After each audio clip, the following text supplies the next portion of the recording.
What's up, everybody? Joe White here, and today I am actually in my studio, in my house. It is the day before Thanksgiving.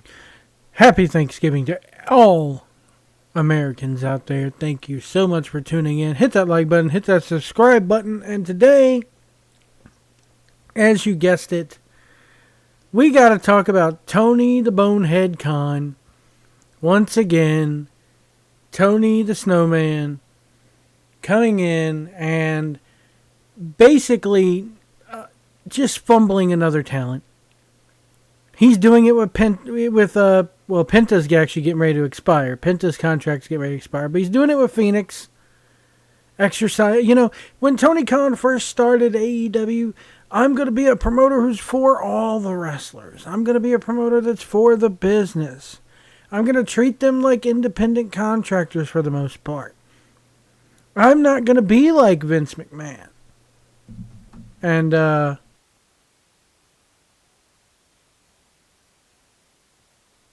sorry, had to adjust the microphone. I'm not used to this setup.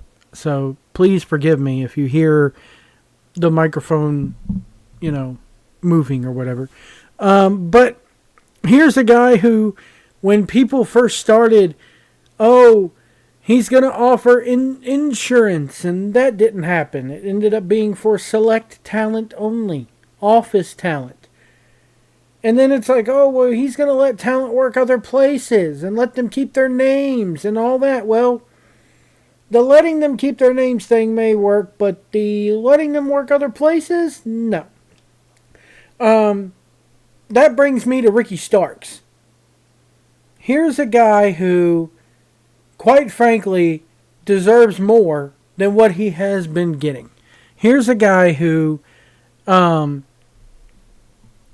quite frankly, just is way above, as far as from a talent standpoint. He deserves to be in WWE.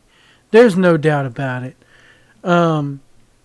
It's a guy who, for the most part, just is better. Is better than this. He's shown a lot over the last couple years since AEW first started. Hell, since he was in the NWA, he's shown a lot. He's been injured. Well, not been injured. Excuse me. He has not been injured. I should say that first and foremost. He's been written off TV for almost since May. So he goes on Chris Van Vliet's podcast, and I go listen to the clips. As much as I can't stand Chris Van Vliet,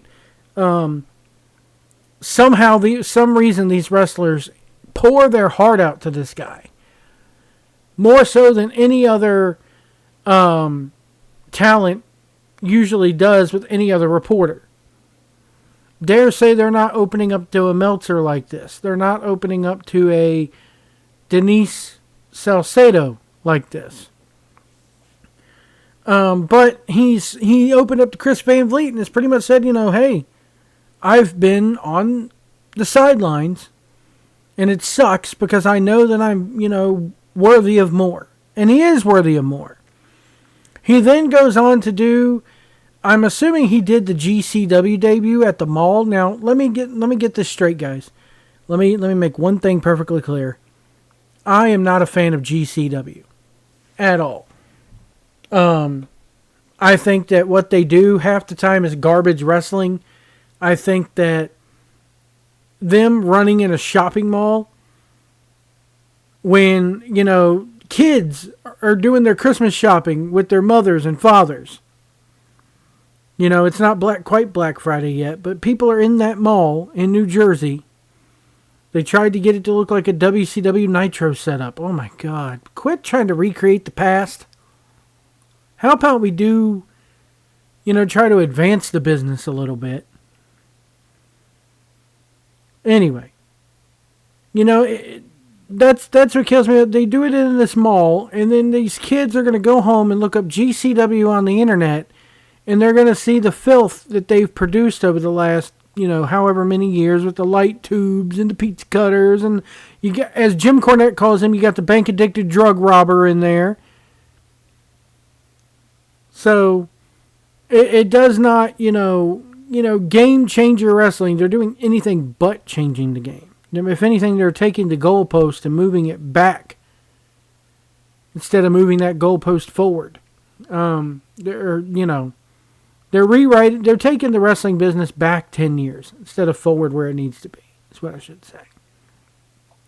But Ricky Starks goes on a GCW show from the mall and proceeds to say how I'm not going to let anybody ruin my career. I'm going to take a stand. I'm not going to let any sit on the sidelines anymore.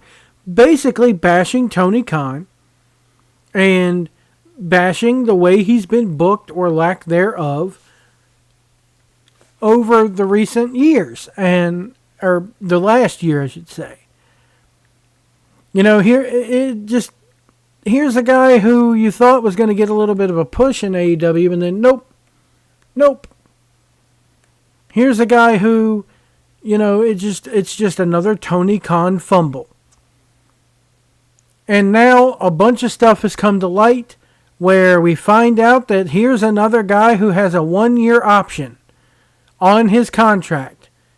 And instead of letting him go, even though it's very clear that this guy, the impression I get is here's another guy who does not want to be there, who clearly has a relationship with Cody Rhodes. He talks to in that Van Vliet interview about showing up at the Rumble last year, showing up at WrestleMania, and making no apologies about it. He has Cody Rhodes as a connection point, just like Jade Cargill had. He does not want to be in AEW, and I'm not speaking for him. I'm just saying with everything that's come out with the interview and with the GCW promo, it gives me the impression that Ricky Starks does not want to be in AEW any longer. But, here we go again, Tony Khan, who knows that this guy does not want to be there, who has probably been told by the talent, by Ricky Starks himself, hey, I don't want to be here. So, now there's reports surfacing that AEW has exercised the option on Ricky Starks' contract last spring, extending his deal through 2025.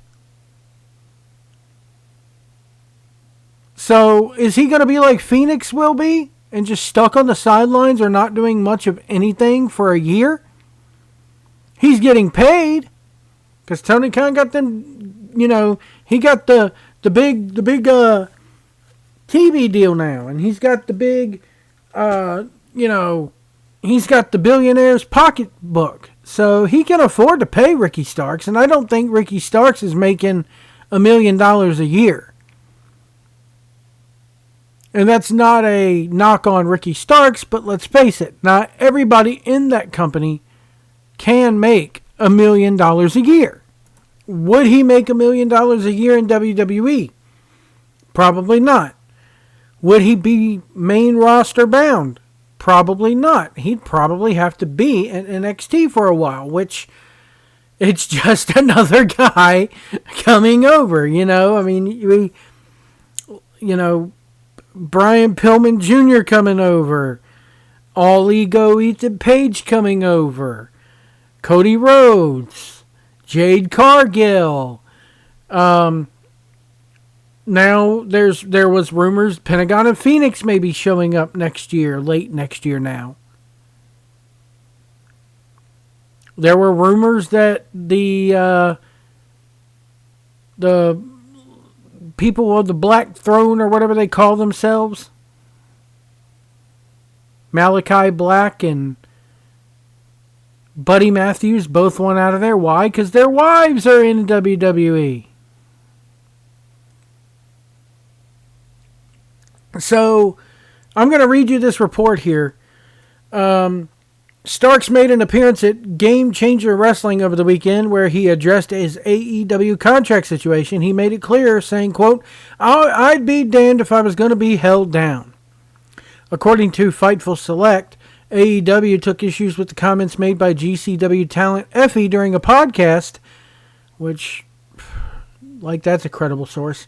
Effie claimed that Shad Khan paid AEW president Tony Khan to keep GCW out of the Hammerstein Ballroom, which reportedly angered AEW leadership. Now, we'll get back to that. As a result, AEW decided to pull Ricky Starks from any planned future appearances with GCW. This decision was made earlier today, coinciding with the release of Starks' interview with Chris Van Vliet. AEW reportedly did not want to pay Starks for working with GCW, though he's still free to work with other independent promotions. There have been some speculation that within AEW that Starks' GCW appearance might be part of an angle or quote-unquote work, but reports indicate that was not the case. AEW's decision to distance itself from Starks' involvement with GCW seems to stem from the fallout over Effie's podcast comments. In response, Game Changer Wrestling issued a statement confirming that Starks has been pulled from all upcoming GCW events. The statement reads, "We have just been informed that Ricky Starks has been pulled from all upcoming GCW appearances, including his announced match on 12/24 in Los Angeles, and apparently they had an unannounced 12/28 in Seattle, and an unannounced on 1/9 at the Hammerstein." Apparently, people were saying that, yes, that they hate Game Changer Wrestling and that they were going to have to, that they had to pull teeth to get Nick Wayne on there and other people on there from AEW. I mean, I don't get it. What is their beef with GCW? Hell, a good portion. I mean, maybe it's because the dude who was dating Penelope Ford. Oh man, give me 1 second. I will look him up. Joey Janela. That's who it was. That's who it is. Joey Janela has some beef with AEW, and he's a good. I think he owns part of GCW, doesn't he? And it was the blood sport thing. They were having to fight. They didn't have a problem with people doing blood sport because it's not really, even though it's under the GCW banner, they really don't advertise it as much. It's advertised as whatever MMA fighter it is blood sport. I'm sorry, I don't care enough to know. But my thing is, Effie has claimed that Shad Khan paid Tony Khan to keep GCW out of the Hammerstein Ballroom, which angered AEW leadership. Now, why would Tony Khan's dad, Shad Khan, why would he pay his son to not book AEW in the Hammerstein Ballroom? Or not book? Why would he pay them to force GCW out of the Hammerstein? Is what this says. I'll read it again here, because it's confusing to me. Effie claimed that Shad Khan had paid AEW President Tony Khan to keep GCW out of the Hammerstein Ballroom, which reportedly angered AEW leadership. So that doesn't make sense. Does that make sense for anybody? I mean, not to say it wouldn't happen, because this is Tony the Snowman we're dealing with here. But, and it seems like that really didn't work, because GCW's running the Hammerstein, according to GCW, Game Changer Wrestling. It says an unannounced match on 1/19 at the Hammerstein. But why would Shad Khan pay Tony Khan to keep GCW out of the Hammerstein? I'm looking to see. Give me 1 second here. Maybe they got their cons mixed up. Give me 1 second here. All right, so I could not find anything besides that Shad Khan, who's Tony Khan's dad, is paying his son. I mean, that makes no sense. If that is the case, Shad Khan, who probably doesn't know, as Jim Cornette would say, who doesn't know shit from apple butter about wrestling and about the wrestling business, why would he pay his son to go, don't let them run the Hammerstein? AEW is running the Hammerstein, I think, either at the end of this year or the beginning of next year. And then GCW is going to come along and run it as well. Hammerstein, as far as I know, is open anybody's business. As well they should be. But this is what Brett Lauderdale went on the GCW Weekly podcast to say this. It's a weird about the whole Starks thing. It's a weird situation because Ricky Starks is an independent contractor. This is a whole wrestling conversation that one of these days this is going to be tested and something is going to happen because theoretically an independent contractor is independent and they could go work wherever they want. In wrestling, these independent contractors don't seem to be very independent. They're at the whim of an employer, which makes it seem like they're an employee. It's above our pay grade. I'm just an indie wrestling company, and I don't have people under contract. These guys reach out to me. I like working with talented people and don't really get into their contract situation. If they make it to the point where they can appear on my show, I am to assume that everything is cleared. People don't traditionally breach contracts on this level of wrestling. Can't argue with a single thing that man just said right there.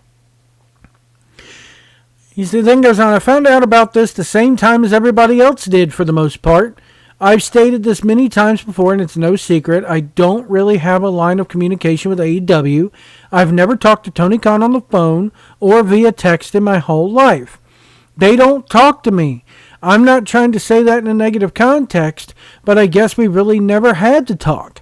Anybody from AEW who has worked with us that's been between me and the talent to arrange it. If they need to get permission or something else, they've handled that on their own.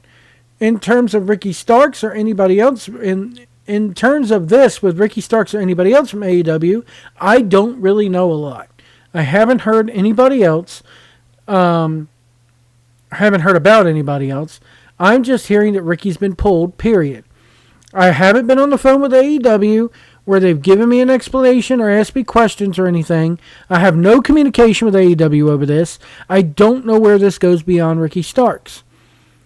I don't know what the deal is. Of course, I've heard things. I've heard many different things. Without me hearing it directly from AEW, it's hard to tell what's real and what's not and what people have speculated or making shit up in most cases. If we were to go by internet reports about the AEW-GCW relationship over the past few years, every report that's come out has been wrong. It seems like the rules or guidelines don't necessarily exist. It's a kind of show-by-show, person-by-person deal or arrangement. I've always considered GCW and AEW to be on the same team. Is this meant to punish Ricky Starks? Is this meant to punish GCW? Is it somewhere in between?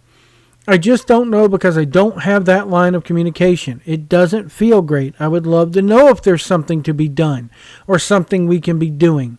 We got to the point where this stuff was agreed upon, announced, and fans were looking forward to this. To promote something and have it pulled back is not ideal.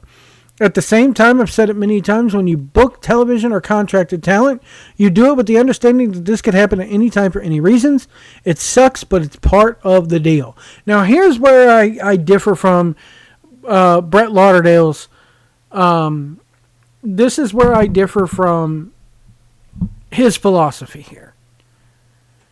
You can't rely on just talent alone. This is the wrestling business. The foundation of the wrestling business is very, very carny. Okay? Wrestlers are going to tell you, yeah, I can work on your show. And, you know, what kills me here is when he says, where is it?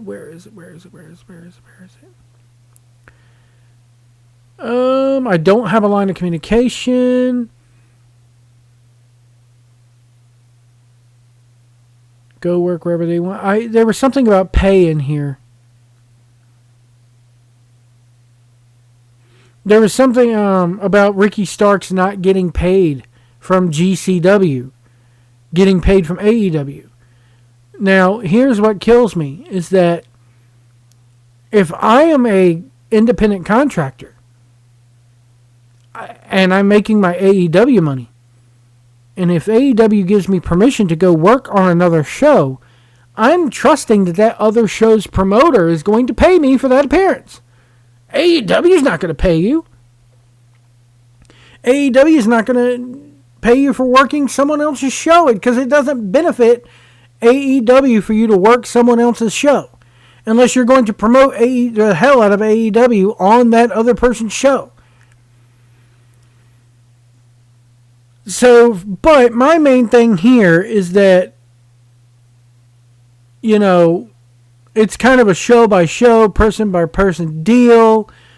And I don't have any communication with AEW. Now, if you're a smart businessman, as I said, this business is very, very carny. I'm not as much, you know, and this is not an insult to any pro wrestler on the independent level. But I'm not going to trust you if you are known to have a contract with AEW and you tell me, "Oh yeah, it's been cleared, don't worry about it." I want to see something in writing showing me that it's been cleared. And I want to have a phone call. It's not like these wrestlers don't have somebody from the office's phone number. Okay?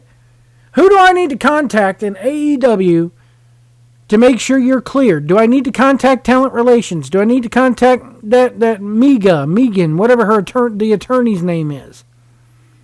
Who do I need to contact on the phone to get it verbally confirmed and to get it confirmed in writing?